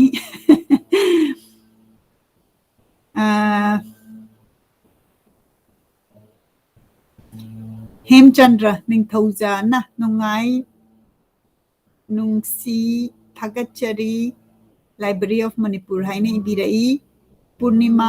ꯂꯥꯏꯇꯣꯟꯖꯝꯅ ꯐꯥꯏꯟꯗꯤꯡ ꯗ ꯚꯣꯏꯁꯀꯤ ꯏꯆꯦꯃ ꯑꯃꯗꯤ ꯃꯃꯥ ꯁꯔꯣꯖꯅ ꯂꯤꯅꯤꯕꯨ ꯅꯆꯥ ꯅ ꯏꯀꯣꯛꯅꯣꯟꯅ ꯈꯨꯔꯨꯝꯖꯔꯤ ꯃꯃꯥ ꯃꯇꯝ ꯁꯥꯡꯅ ꯅꯆꯥ ꯑꯩꯈꯣꯏꯕꯨ ꯂꯝꯖꯤꯡ ꯂꯝꯇꯥꯛꯄꯤꯈꯣ ꯑꯅꯥ ꯑꯌꯦꯛ ꯌꯥꯎꯗꯅ ꯑꯣꯏꯍꯟꯕꯤꯁꯅꯨ ꯍꯥꯏꯅ ꯏꯁꯣꯔꯒꯤ ꯃꯐꯝꯗ ꯊꯧꯅꯤꯖꯔꯤ ꯏꯆꯦꯕꯨꯁꯨ ꯃꯇꯝ ꯄꯨꯝꯕꯗ ꯃꯤꯌꯥꯝꯒꯤ ꯁꯦꯕꯥ ꯇꯧꯕꯤꯗꯨꯅ ꯃꯩꯇꯩ ꯁꯥꯍꯤꯇ꯭ꯌꯒꯤ ꯄꯨꯀꯩ ꯍꯦꯟꯅ ꯃꯔꯥꯡ ꯀꯥꯏꯕ ꯑꯣꯏꯍꯟꯕꯤꯁꯅꯨ ꯍꯥꯏꯅ ꯏꯁꯣꯔꯒꯤ ꯃꯐꯝꯗ ꯊꯧꯅꯤꯖꯔꯤ ꯍꯥꯏꯅ ꯏꯕꯤꯔꯛꯏ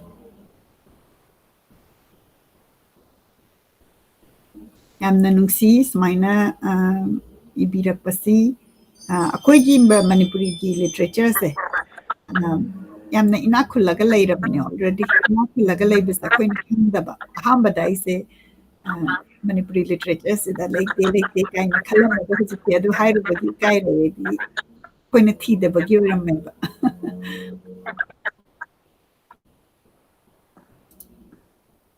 ꯀꯦꯁ꯭ꯔꯤ ꯚꯥꯔꯠꯋꯥꯁ ꯀꯦꯁ꯭ꯔꯤꯅ ꯏꯕꯤꯔꯛꯏ ꯑꯣꯖꯥ ꯕꯤꯔꯦꯟꯗ꯭ꯔꯖꯤꯠꯇꯤ ꯑꯁꯦꯡꯕ ꯀꯕꯤꯅꯤ ꯍꯧꯖꯤꯛꯀꯤ ꯃꯤꯔꯣꯟꯒꯤ ꯃꯃꯥꯡꯒꯤ ꯀꯕꯤꯁꯤꯡꯒꯤ ꯋꯥꯐꯝ ꯌꯥꯎꯗꯅ ꯑꯩꯈꯣꯏꯒꯤ ꯀꯕꯤꯕꯨ ꯊꯥꯒꯠꯄꯤꯔꯛꯄꯅꯤ ꯑꯗꯣ ꯑꯩꯅ ꯑꯩꯈꯣꯏꯒꯤ ꯁꯣꯁꯤ ꯌꯦꯡꯕꯤꯅꯕꯒꯤꯗꯃꯛꯇ ꯂꯤꯡꯛ ꯊꯥꯒꯦ ꯑꯩꯅ ꯃꯦꯁꯦꯖ ꯇꯧꯒꯦ ꯇꯧꯕꯗ ꯃꯥꯒꯤ ꯃꯦꯁꯦꯖꯇꯣ ꯑꯩꯅ ꯊꯥꯕꯗꯗꯤ ꯗꯤꯑꯦꯛꯇꯤꯚꯦꯠ ꯇꯧꯔꯝꯃꯦ ꯑꯗꯣ ꯑꯗꯣꯝꯅ ꯌꯦꯡꯕꯤꯔꯤꯕꯅ ꯑꯩꯈꯣꯏꯒꯤ ꯀꯕꯤ ꯉꯁꯤ ꯑꯩꯈꯣꯏꯅ ꯐꯤꯆꯔ ꯇꯧꯖꯔꯤꯕ ꯃꯤꯡ ꯑꯣꯏꯅ ꯄꯟꯖꯔꯕꯗ ꯕꯤꯔꯦꯟꯗ꯭ꯔꯖꯤꯠ ꯅꯥꯎꯔꯦꯝꯗ ꯃꯦꯁꯦꯖ ꯑꯃꯨꯛꯇꯪ ꯊꯥꯕꯤꯔꯒꯗꯤ ꯑꯩꯈꯣꯏꯅ ꯃꯥꯒꯤ ꯋꯥꯔꯛ ꯐꯤꯆꯔ ꯇꯧꯖꯕꯁꯤ ꯌꯦꯡꯍꯟꯖꯅꯤꯡꯉꯤ ꯑꯃꯨꯛꯇꯪ ꯊꯥꯕꯤꯌꯨ ꯍꯥꯏꯅ ꯔꯤꯀ꯭ꯋꯦꯁ ꯇꯧꯖꯔꯤ ꯕ꯭ꯔꯦꯟꯅꯤ ꯃꯣꯏꯔꯥꯡꯊꯦꯝꯁꯨ ꯌꯦꯡꯕꯤꯔꯤ ꯉꯥꯉꯣꯝ ꯀꯥꯟꯇ ꯂꯨꯋꯥꯡꯅ ꯏꯕꯤꯔꯛꯏ ꯑꯍꯥꯟꯕꯗ ꯏꯆꯦ ꯑꯃꯁꯨꯡ ꯏꯃꯥꯕꯨ ꯈꯨꯔꯨꯝꯖꯔꯤ ꯏꯆꯦꯒ ꯏꯃꯥꯒꯅ ꯀꯟꯅ ꯍꯣꯠꯅꯕꯤꯕꯗꯒꯤ ꯃꯇꯝ ꯀꯌꯥꯗꯒꯤ ꯀꯅꯥꯁꯨ ꯈꯪꯕꯤ ꯎꯕꯤꯗꯅ ꯏꯔꯣꯟ ꯅꯨꯡꯗ ꯂꯣꯠꯇꯨꯅ ꯂꯩꯔꯨꯔꯕ ꯃꯅꯤ ꯑꯃꯒꯨꯝꯂꯕ ꯃꯅꯤꯄꯨꯔꯤ ꯁꯥꯍꯤꯇ꯭ꯌꯕꯨ ꯇꯞꯅ ꯇꯞꯅ ꯃꯥꯏꯈꯨꯝ ꯍꯥꯡꯗꯣꯛꯄꯤꯗꯨꯅ ꯏꯟꯈꯠꯂꯛꯂꯤꯕ ꯅꯍꯥꯁꯤꯡꯗ ꯃꯅꯤꯄꯨꯔꯤ ꯁꯥꯍꯤꯇ꯭ꯌꯒꯤ ꯄꯨꯀꯩꯗ ꯈꯨꯗꯣꯜ ꯈꯤꯇꯪ ꯑꯣꯏꯔꯕꯁꯨ ꯇꯝꯖꯅꯤꯡꯕꯒꯤ ꯋꯥꯈꯜꯂꯣꯟ ꯀꯌꯥ ꯄꯣꯛꯍꯜꯂꯤ ꯍꯥꯏꯅ ꯏꯕꯤꯔꯛꯏ ꯌꯥꯝꯅ ꯅꯨꯡꯁꯤ ꯁꯤꯅ ꯏꯟꯁꯄꯤꯔꯦꯁꯟ ꯍꯥꯏꯗꯣ ꯑꯩꯈꯣꯏꯅ ꯀꯅꯥꯅꯣꯝꯃꯒꯤ ꯄꯣꯏꯝ ꯋꯥꯔꯤ ꯃꯆꯥ ꯅꯣꯚꯦꯜ ꯏꯕꯗ ꯑꯩꯈꯣꯏꯁꯨ ꯏꯕꯒꯤ ꯏꯊꯤꯜ ꯐꯥꯎꯍꯟꯕ ꯃꯁꯤ ꯄꯣꯛꯍꯜꯂꯤ ꯍꯥꯏꯕ ꯇꯥꯕꯗ ꯌꯥꯝꯅ ꯅꯨꯡꯉꯥꯏ ꯑꯗꯣꯝꯒꯤ ꯑꯦꯛꯁꯄ꯭ꯔꯦꯁꯟ ꯁꯤ ꯇꯧꯕꯤꯔꯛꯎ ꯇꯧꯒꯗꯕꯅꯤ ꯀꯩꯒꯤꯅꯣ ꯀ ꯃꯇꯝꯒꯤ ꯏꯌꯣꯜꯁꯤꯅ ꯄꯨꯔꯛꯄꯗ ꯑꯩꯈꯣꯏꯒꯤ ꯅꯨꯡꯒꯤ ꯑꯣꯏꯕ ꯋꯥꯈꯜꯂꯣꯟꯁꯦ ꯐꯣꯡꯗꯣꯛꯑꯒꯗꯤ ꯑꯩꯈꯣꯏꯅ ꯃꯁꯤꯗ ꯂꯤꯇꯔꯦꯆꯔꯁꯤꯗ ꯑꯩꯈꯣꯏꯒꯤ ꯁꯣꯁꯥꯏꯇꯤꯁꯦ ꯀꯃꯥꯏꯅ ꯇꯧꯔꯝꯃꯤ ꯍꯥꯏꯕꯗꯨ ꯈꯪꯕꯒꯤ opportunity ꯍꯦꯟꯅ ꯐꯪꯒꯅꯤ ꯍꯥꯏꯅ ꯈꯟꯖꯩ ꯑꯩꯈꯣꯏꯅ ꯏꯃꯥꯅ ꯉꯁꯤꯐꯥꯎ ꯄꯥꯔꯛꯄꯁꯤꯗ ꯑꯩꯈꯣꯏꯅ ꯈꯪꯉꯨꯗꯕ ꯍꯥꯟꯅ woman writernaga irambasida yamna chauthokchaningai edi matamduda 70s early 70s da nupi singse kai haina kamaina moi wakhan se khalami amna adugumbagi khanba dagi nupa mayam sina moi gi writing style se kamain tawi kaina koina adugumbagi khangba ngami aduna hena ibiraku aduga koina su yamna pikna ngamjabada event sinjarake poetry event short story event adagi akoi manipur gi wangmada non manipuri singda akoi gi literature si kam rich oige habdu introduce tawba oina akoina translated version da natragana originally english da iba phongbagi idea leizai aduna masida soidana participate tawra haina ai invite tawzari Arif su yengbiri angakpa kabigi khudolni haina ibirai thiam unsil sing na yaipare haina ibirai anuradha nongmaithemna yamna symbolic oi poem si haina ibirai ngasagi poem sing si magi word tu dang nataba koina mana hairibadu kari no haibadu khalan bangamba dugumba yamna phazaba akoina ngasi pagrese amuka replay tawrakanda adomna kari khali haibadu share tawbirau yamna symbolic oiba poem ni aina anuradhana hairibasi yajaningi Bharadwasna amuk ibirai kabi haibasi ishwargi thaki wakhal gyan chenba mamut hana khanglabadawna tawba miyoi ni yaipare haina ibirai akoi kabi bu thagat pirakpani ima haibiyo ima amuka haibiyo aina ima se mute ta thamjabane sound gi kana tawin amuka haibiyo kainoni Bharadwaj thagatjari kabigi definition yam phajana pibirakpagi damakta kabi haibasidi khwarakpam chawbana magi kabi haiba wareng ama koi angang singda motivate tawnabagi damakta syllabus ta yam kuina yaurami yaurong hidra khali khwarakpam chawbagi kabi sinpham mona bai bise kuina angang da guide tawdorineba angang amana sinpham onana chatkhaba angang amana kali magi talent yamna leiragasu sinphamduda changhoudragadi magi phau hairiba miyoiba jagatbu lamjingadoriba do magi pratibha do madu onana chatkhubadina mana yam chete soina magi sinphamona basida example se piraga hairam aduga kabisi Bharadwaj naudi haibado ma lairik paba imoni lairik yam hairangani na khalli aduga lairik yamna paragadi lairik hay aise certificate khakana natte manungda akoina khangba ya knowledge akoina yaringadi akoi knowledge sidi yamna mapa naidaba lanni na logadabani akoina paisa amasung sana putang akoi lanni kaina lobase lalame aduna wakhanda yam reach ohenba mase kadai dagi lake hainabu akoigi sahitya dagi aduna kabi haibasidi dhyan tawriba muni amasung lai tonglaba maibi gumbani haina khwarakpam chawbana yam langna mai kabi sida hairameba dhyan tawriba muni haidi karino ne haibada dhyan tawriba muni na dhyan tawba haibadi mana concentration tawringai matamda mana sansar sida tholakadaba future gi karigi loina bakma mamituda uba ngameba aduga lai tonglaba maibi sida anini maibi tawchanaba ama sasanaba maibi ama asengba maibi na lai tongbadi magi sansar sida ngaktan thadoga atopa sansara mada laiga maga wari saba ngamba adugi thamoi ani do aduga kabiga changdamnari neba aduna ngasigi aigi di pwane na logjaraga man so ngon iche ka yam nusi gara jani ma iche ko base tu ga khyau sungjani mache pomina badong kawi ai miyam mamangda yam haijaba na chade aduna akoi ahan ba sakhang mai khang na base nahangi meragi purnima wapukwan misidani saka unadana khangnari se aduga aduna mati ibagi hek kenoda kabi na mayam sina haigreba adagi Rajkumar kenebo asi masu keno ne kabi si magi mana irakpa wahi wata adagi mangang na irakpa wahi wata se mayam ko manadaba aduna moida lai tungaba maibiga dhyan tawriba muniga da leiriba feeling do yawi haidana society na kauri neba aidi kabi kabi ro oina moina kaisu haiba nateba aduna Mahatma Gandhi su Gandhi kaurambani Mohandas Karamchand Gandhi kaubane adu magi angang oringa gi ming adu su maha atma akhoi atma mayam sidagi mana khwaidagi athoiba atma ni na Mahatma Gandhi kauri se public na praja na generation da ma tor pa thabo mayam do aduna magi matam dagi Mahatma Gandhi na magi kauri neba adu society na miyo bejaga na pi ba ming thon neba hojiki Birendra ji mangang da kabi kauri ba adagi koyi ibungo kabi mayam ama laire ai loina di panjara roi ko aduna mayam na public na moi di kabi ga chap manarabani na ngasagi kano duda aikoine title se happy neba aduni aina Badraj bu yam hanna na thagatsari yam phajana comment tawbirakpagi damak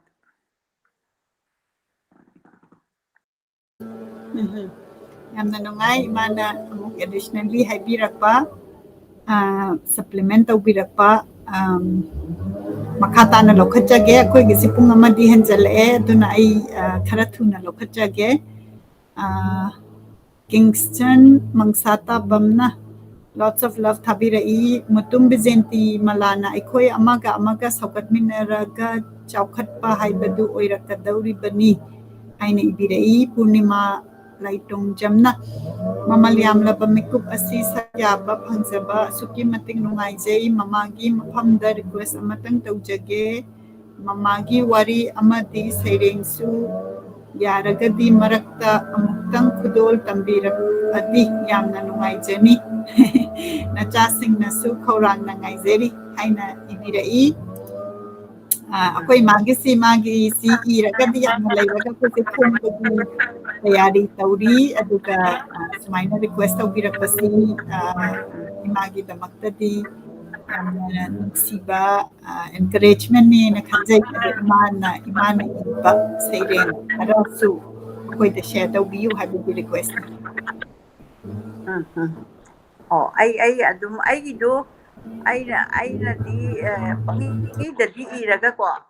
sum ikai boy ai di chahi du khara hen khram ni na ngang na ga i bo raga di ma de ngang oi toi ni kai na hai ga da ba adu kha ikai bam su yauri aduna adum lan thok sara ke miyam na bu nung si biradi ade ama khakna ne aina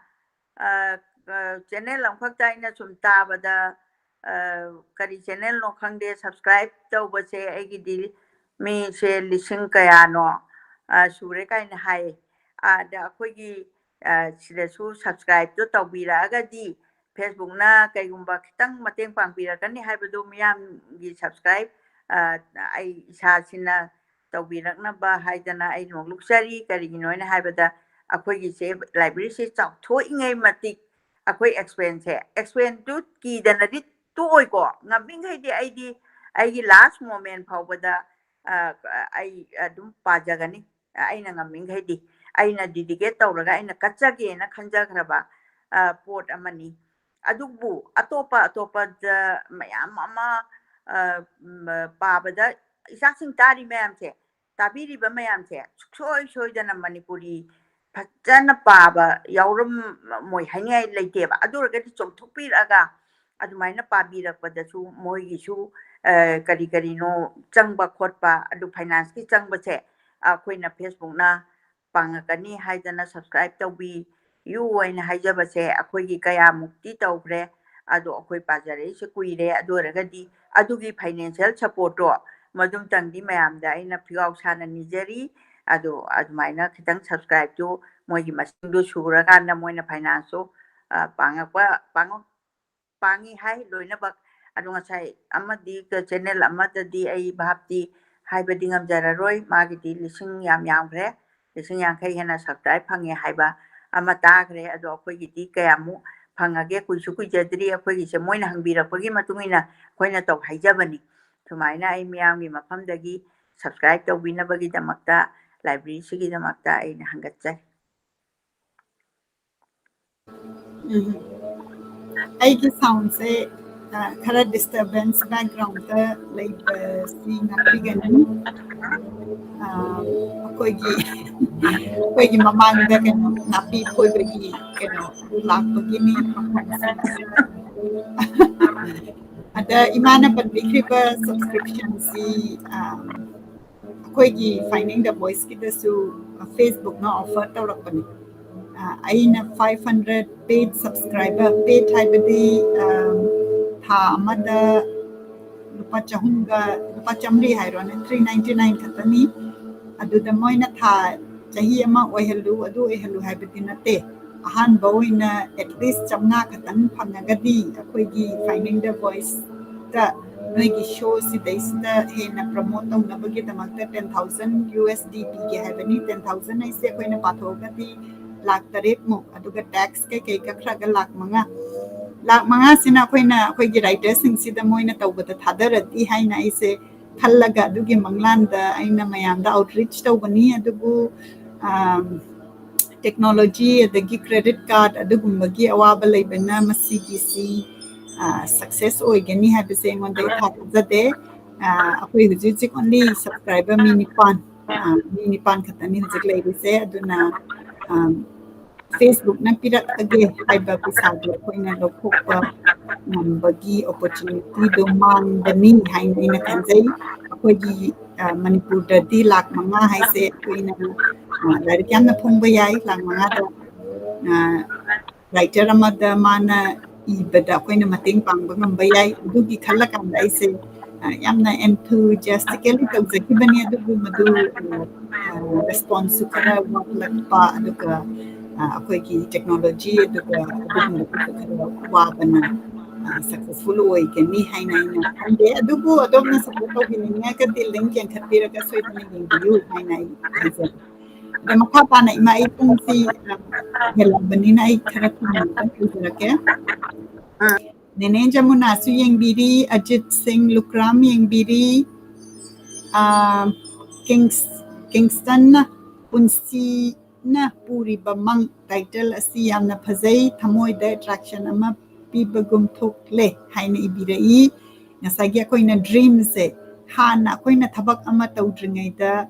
koina wakhan dream oina pokpado adugumbaki khalhan bangamba point ni soidana larik second larik ani ni akoi ma nangasi feature tawjaribasi yengkhat piyu aduga adomna phangdragasu akoi da message tawbirau kamain tawdana larik si phangani haibase akoi soidana akoi gi team na support tawjarake haina haijage nene nesi Nirmala Rajkumari si yengbiri imana panbikre larik ama phongbagi tayari da lai habasi ngaiduna leijare larik si phonga kanda imana pabiraga feature tawraga khoi myam khangmina na bagi damakta sumainta tawdana khoi gi live literature si amna rich oiraba ngasai khoi gi writer na su flood tawre haitare aina maitai word to exact imada mukhangani ado aina ningsangjabada koi literature gi poem gi koi visit the flood tawna leirabani masida arubana karambano habidi asengba aruba manno dagi amotpana karambano habdu adugi segregation adongi sukapandikre aduna ingai koina irakanda nainakanda masinadi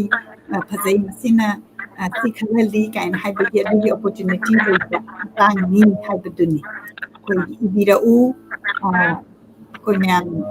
finding the voice amadi library of Manipur di promote tawrake haina thokcharak forum ni haina thanjage Hemchandra Ningthaujana thagachari hainingba haijage Manipuri da haibiba pamjai atopa wahaida nataba masina ima lonyan gi comment ni akoina hairibasi atopa wahaida nataba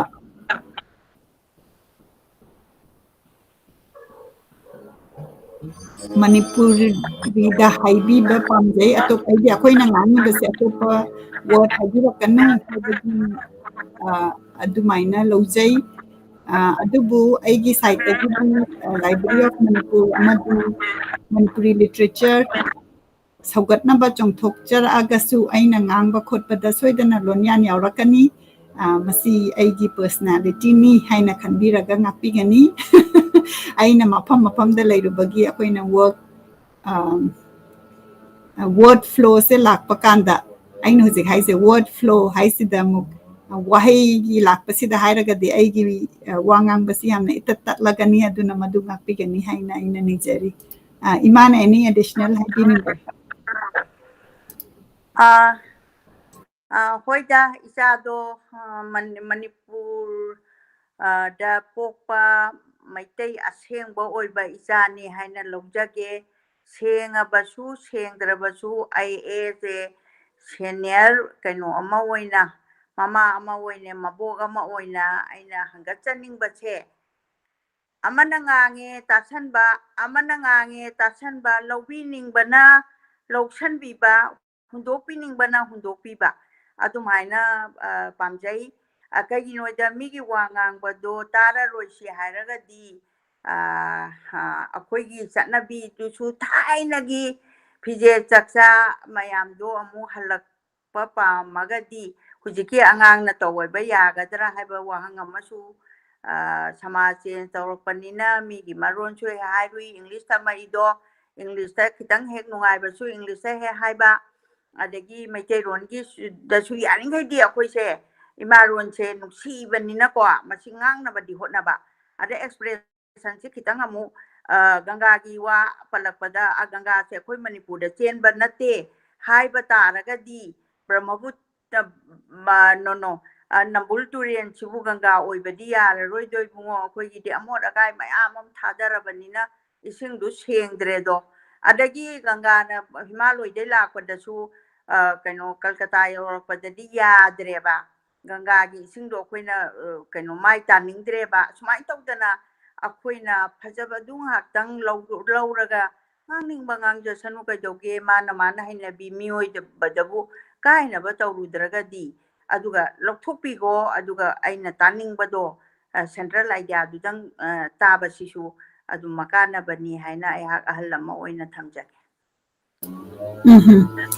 aduna adagi masida additionally aina reason duna aina interaction session da angang sing sida hange Manipuri gi novel paba noina any Manipuri gi novel paba example amtang pibiro piba ngamde kanamta ai sasu piba ngamde karigina akoina paba hitaba paba ngamdaba adudi hujuje akoi Library of Manipur na audio book tai se tagadra thaja chanu si hujuje thari tagadra cheche tani hai adudi adudi akoina paba thoktre ngangba thoktre heitre na akoi Manipuri literature se manghang lagadra aduni akoina hanjari ba question si akoigi motive akoigi mission di khangba khangdaba akoigi lairiba potse hena khangnaba khangagadi tamningba khangningba taningba adu pohanbaduni aduna masida akoigi ahan laman singna keno lai khuramba chatpagase khara mana aspura ka haini gaura dharma chatle kain sidhabidana ahan laman singsisu chatle kaina lai khurami haibesi iki bado nungaite aduna akoi mayam si adum yamna cordial oina laiminasi akoigi thaina gi gaura chatana dum chacharaga mana haini non veg ka chaja daba adumaina leijabadu dum leijasanu adagi adom na chaninga ga sedum chabiyu adagi akoina yamna inspiring oina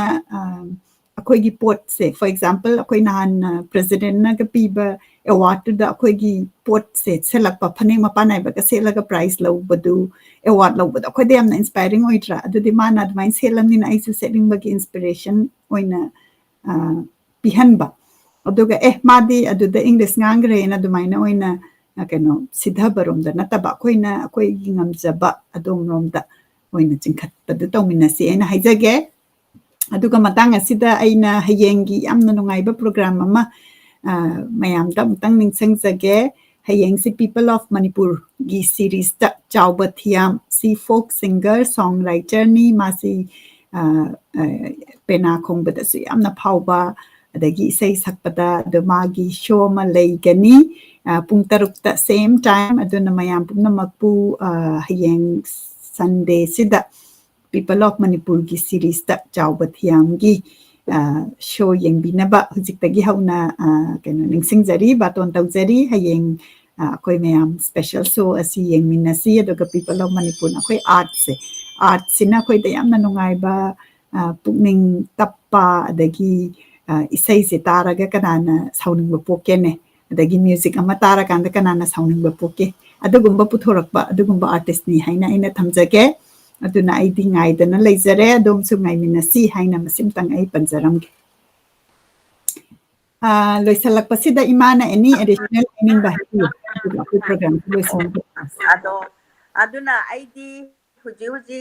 ai kanoni aina dum miyang mafamda su aina hangatabaduni isa sing isu sing lo na ba khoidagi knowledge he akhoi generation ama gaps leirabane akhoi se huji tawriba so li se ai ngangja badani ai isa sing loina ba moina thembi dana sabi dana adu mai tawbani aduna there is only one god adi me group si yam banina loan ju manade dana india da ngangnari ba loan mayam se yam garba loan ni adubu measure da english adungangi english na kitang hena su khangbane adagi di hindi sik haita bane ba haiti si mathak sida musu akoi hindi som tamdre adagi keno bengali mai som lokthokre aduna maitai mayek si ai haihudre hujipo chahi humdra mari suraba aina maitai mayek amu haibado hainingdare hayang mapokta di mi oina pok I hai poga de da dum haijarurage na ai laida dum khoirame aduna aina haijaruriba bengali mayek sida tamjaruriba lairi